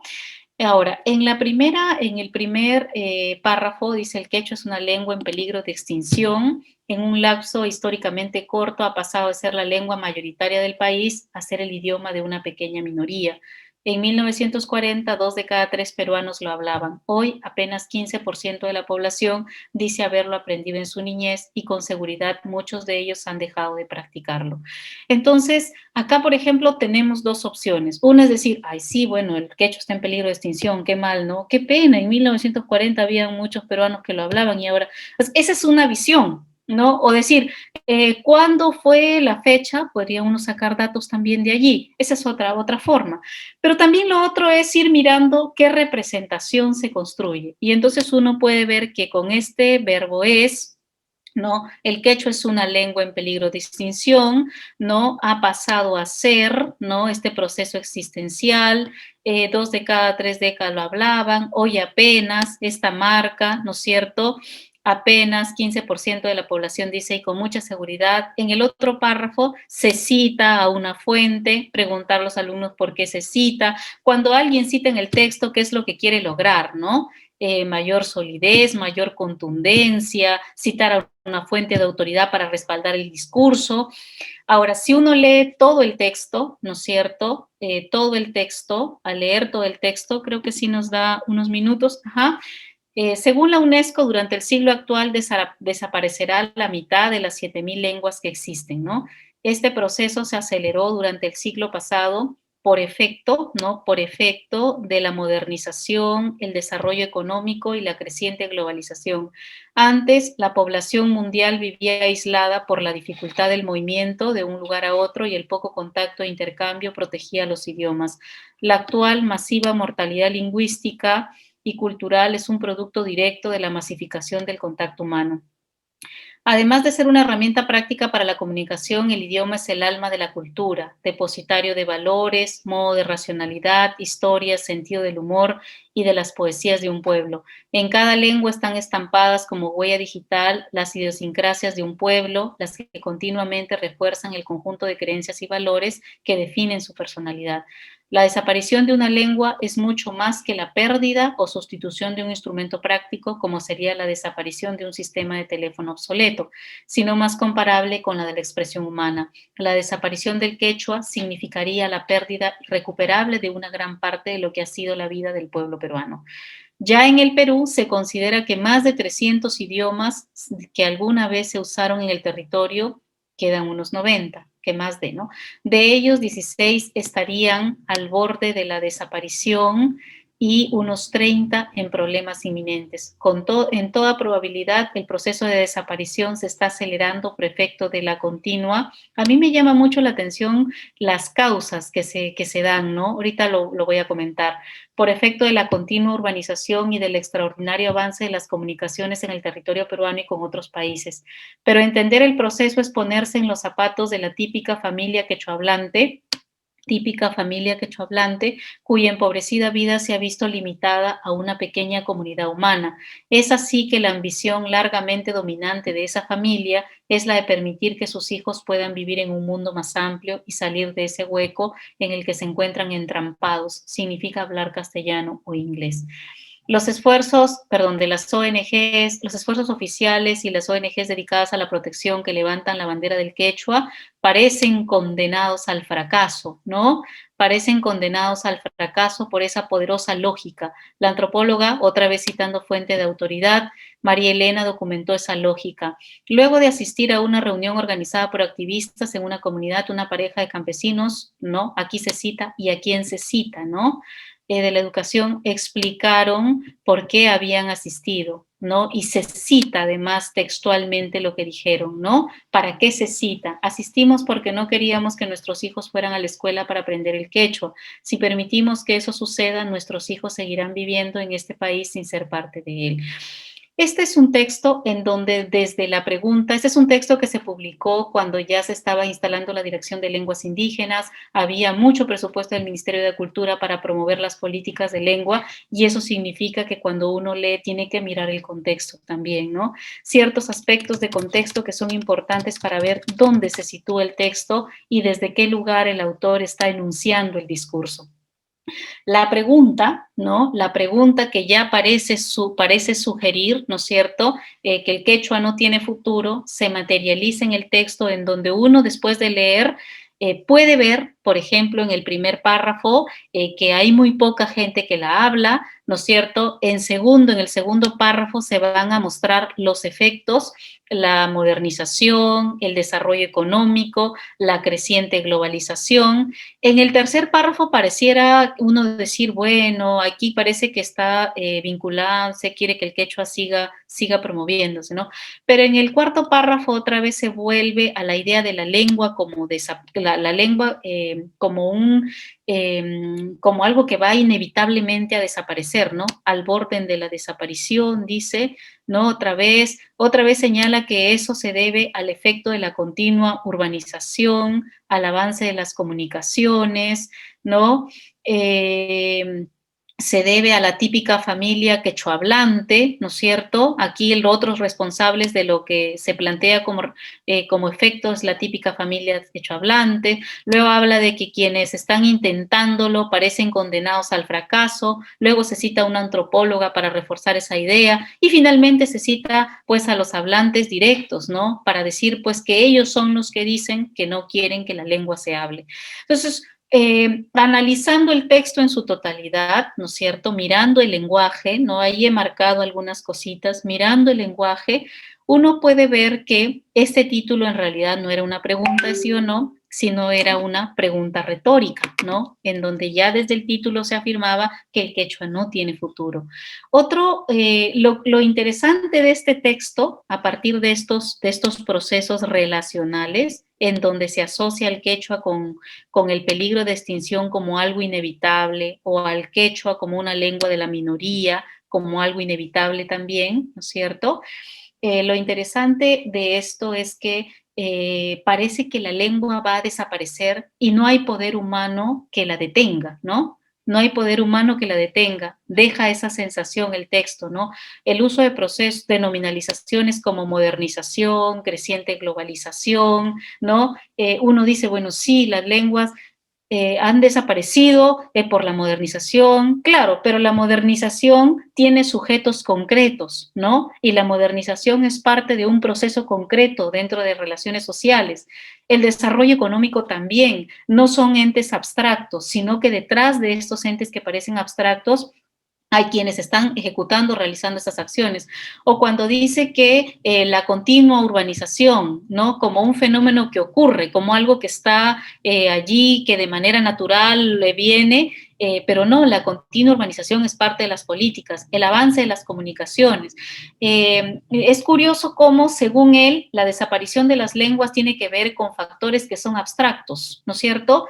Y en ningún lado hay responsables concretos de esa desaparición. Si las lenguas desaparecen es porque las políticas implementadas por los gobiernos no están ajustándose, ¿no?, a las necesidades de los hablantes, porque no tendría sentido que una persona que ha sido discriminada le enseñe a su hijo a hablar la lengua para que él también sea discriminado, ¿no? Y por eso es que hacia el final no solamente culpa a estos procesos abstractos de la desaparición de la lengua, sino que también cita a la voz de una persona quechohablante, además una, ¿no es cierto?, a la voz de una persona quechohablante, la cita para reforzar su idea de que inevitablemente el quechua pareciera que va a desaparecer, ¿no es cierto? Pareciera que va a desaparecer. Ahora, acá veo unas marcas, en este texto, ¿no es cierto? En este texto que yo he ido marcando ciertos aspectos del lenguaje de manera breve para ejemplificar, por ejemplo, acá los procesos relacionales, ¿no? Es o ha pasado de ser, cómo estos procesos relacionales fijan dos realidades, ¿no? Fijan dos realidades y aquí la lengua se entiende como un fenómeno en inminente desaparición, como el autor considera que se están desapareciendo, pero por causas no humanas, ¿no? O por lo menos no se evidencia la agencia, ¿no? No se evidencia la agencia. También podríamos ver que hacia el final, como les decía, se cita la voz de los propios quechohablantes, ¿no? Entonces, en el texto, ¿no? En la diapositiva, a ver, ojalá que se pueda proyectar acá. A ver acá, algunas preguntas que podríamos, ¿no? En un taller más extenso, por ejemplo, ¿qué versión de la realidad se construye? ¿No? ¿Qué representación del quechua se reproduce en el texto del autor? ¿No? ¿En qué parte del lenguaje uno puede encontrar, ¿no? Esta idea de que el quechua va a desaparecer? ¿No? ¿Qué podemos señalar acerca de cómo se ha planteado el título?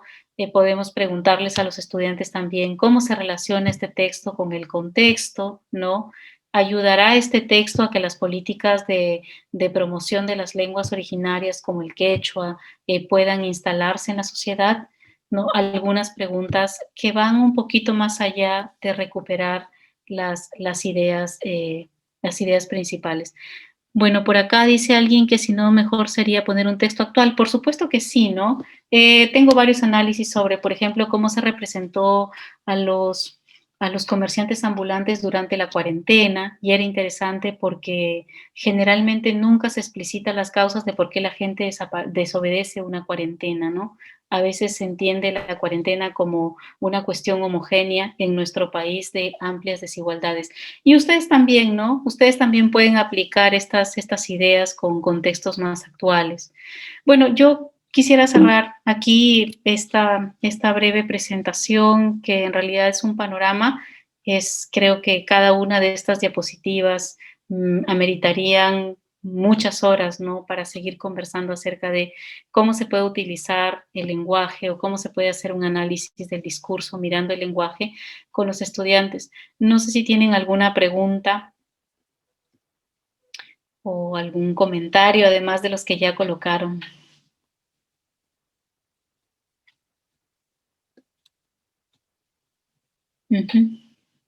Bueno,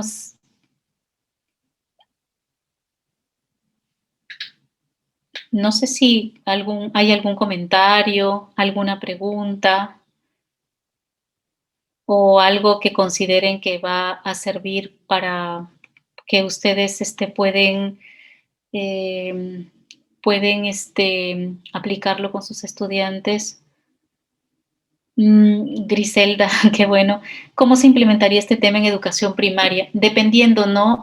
Por ejemplo, en la bibliografía que les dejé, hay varios análisis de textos. Hay un artículo muy interesante de Teresa Oteiza. Ella hace análisis de textos de historia, ¿no? Por ejemplo, Pérez para el contexto chileno. Pero también para primaria podríamos empezar leyendo las canciones, ¿no es cierto? Las canciones o incluso los cuentos, ¿no? Han visto que hoy hay creo que los cuentos más se ven en inicial, o las mismas lecturas que los chicos tienen, ¿no? Las formas como se van representando las representaciones de cómo son las niñas en la sociedad, por ejemplo, o los niños en la sociedad. Podríamos seleccionar algunas canciones, podríamos también hacerlos que ellos creen sus propias noticias. Tengo un texto muy bonito de unos argentinos de cómo enseñan a sus alumnos a crear noticias, ¿no? A crear noticias o a reescribir noticias que no sean tan extensas, ¿no es cierto? A reescribir noticias que no sean tan extensas. Yo empezaría por analizar cuentos breves, ¿no? A conversar sobre los estudiantes con estas preguntas que les dejaba hacia el final, analizar cuentos breves, ¿no?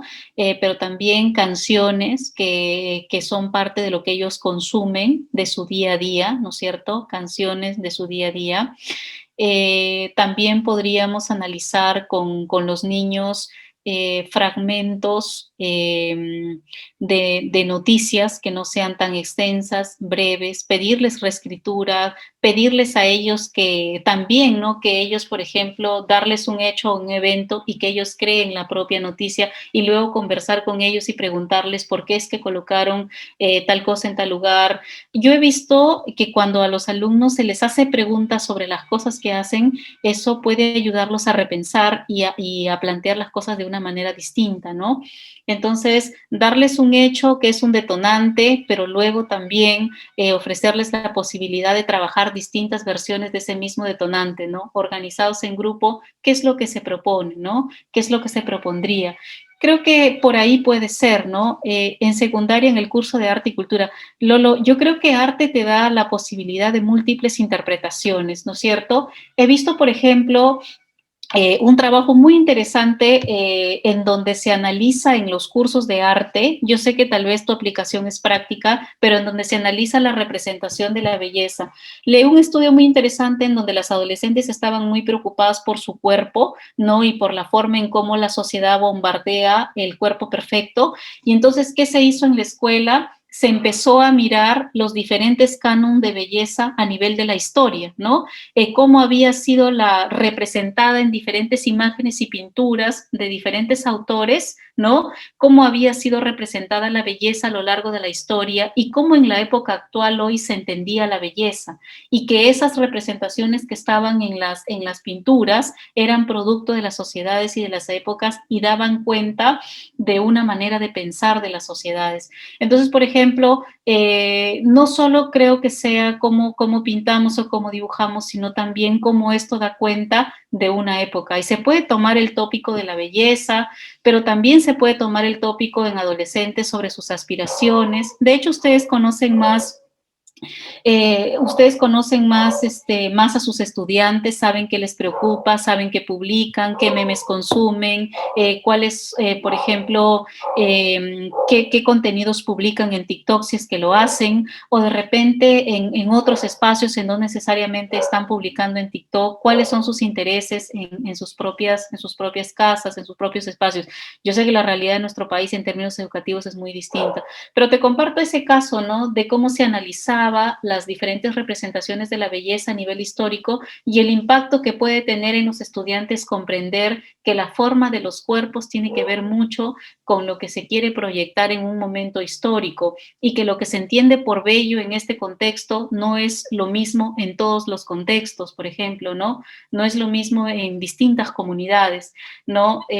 Por ejemplo, también he visto que con los estudiantes se puede trabajar mucho esto de los autorretratos, ¿no? De los autorretratos y luego cómo se ven ellos, ¿no?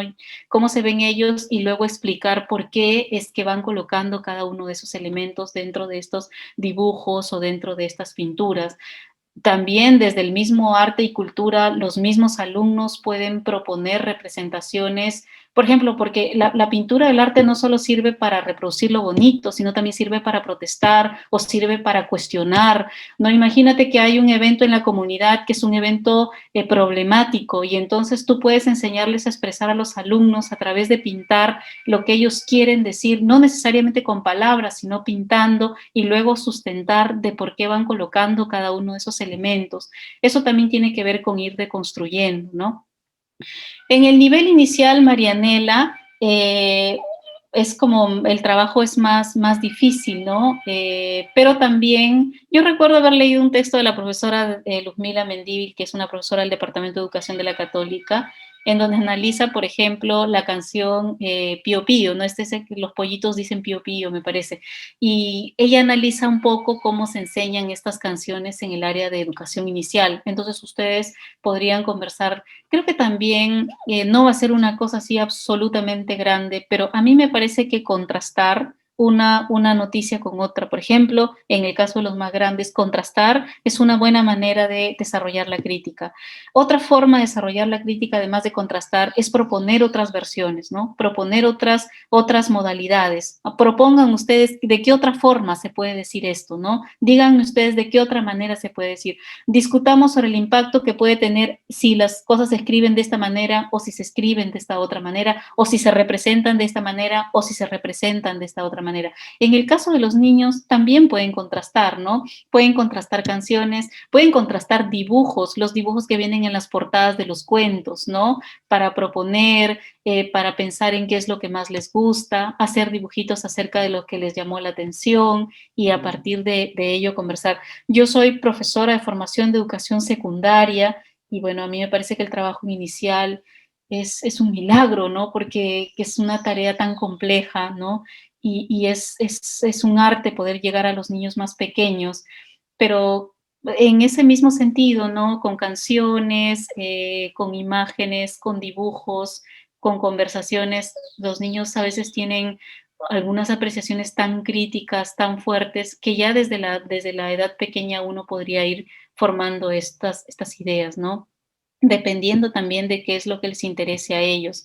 De hecho, estas estrategias se van aplicando en función de lo que uno como docente sabe en lo que están interesados sus alumnos, ¿no? En matemática es una ciencia, sí, de hecho sí, Armando, la matemática es una ciencia más de representaciones simbólicas, pero incluso eso que parece tan abstracto y tan alejado ha servido a los intereses de gobiernos, ha servido a los intereses de diferentes eventos políticos, ¿no? O sea, cuando Einstein formuló su teoría, por ejemplo, no conocía del alcance que esto puede tener, ¿no?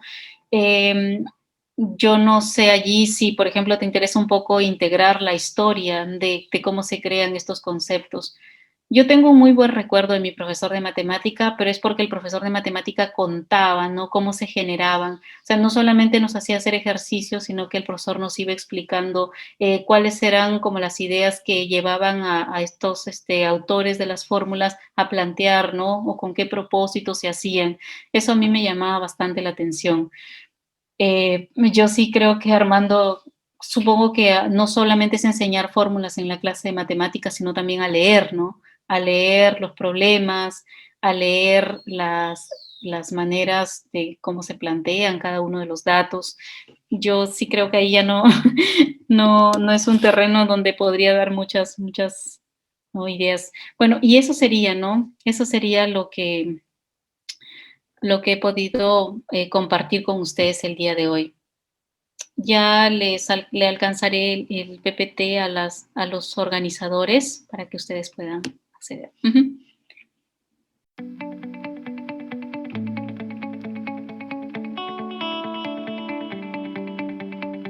Muy bien, queremos agradecerle a nuestra ponente, a nuestra magíster, Giovanna Ramírez Fernández. Ella estuvo con todos ustedes con este importante tema, un importantísimo tema, cómo desarrollar el análisis crítico discursivo en los estudiantes. Y pues es otro de los seminarios gratuitos que brinda Jean Piaget en su aniversario. Estamos desde la mañana con estos seminarios gratis y que, bueno, ayudan muchísimo a todos ustedes, docentes, en su preparación. Ya estamos próximos, se acerca el examen de nombramiento docente 2021. Estamos en el mes de julio, Dios mediante, y nosotros, Jean Piaget, seguimos preparándonos, seguimos capacitándonos con nuestros cursos y con estos seminarios. Y bueno, por nuestro aniversario, brindándoles sábado y domingo, mañana en nuestro día central, tenemos más seminarios desde muy temprano y por la tarde. Bueno, nosotros también queremos agradecerles de manera muy especial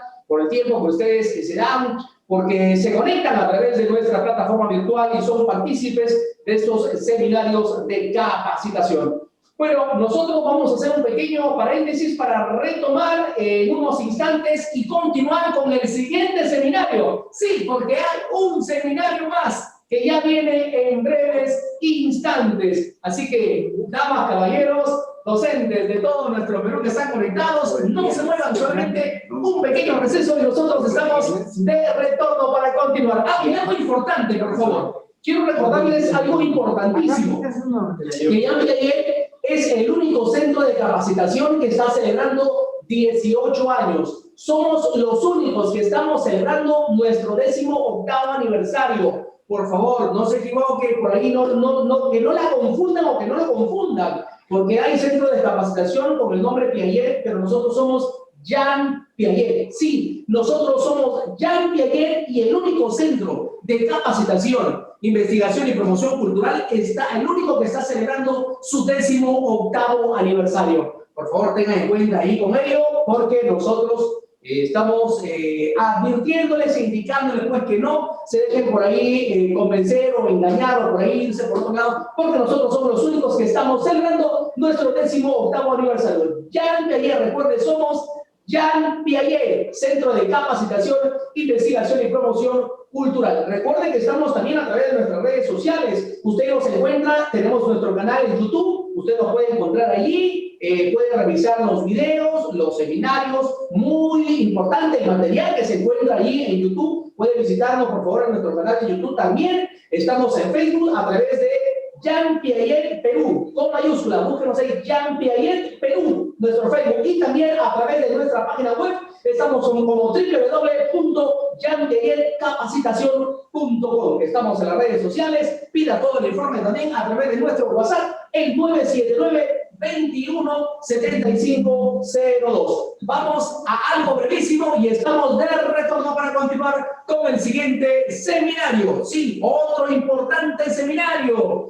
Viene el manejo del Google, muchos lo conocen, muchos dicen el Google, ¿no? También manejo de Classroom. Esto es importantísimo, ¿no? Para elaboración de aulas virtuales. Así que este es otro tema importantísimo en la actualidad que usted debe aprender. Por eso es el siguiente seminario que viene a continuación y nosotros vamos a volver en unos instantes ya para presentar a nuestro siguiente ponente en este siguiente seminario. Vamos a una pequeñísima pausa y estamos de retorno aquí en Jean Piaget, Centro de Capacitación, Investigación y Promoción Cultural en este 18º aniversario. Volvemos.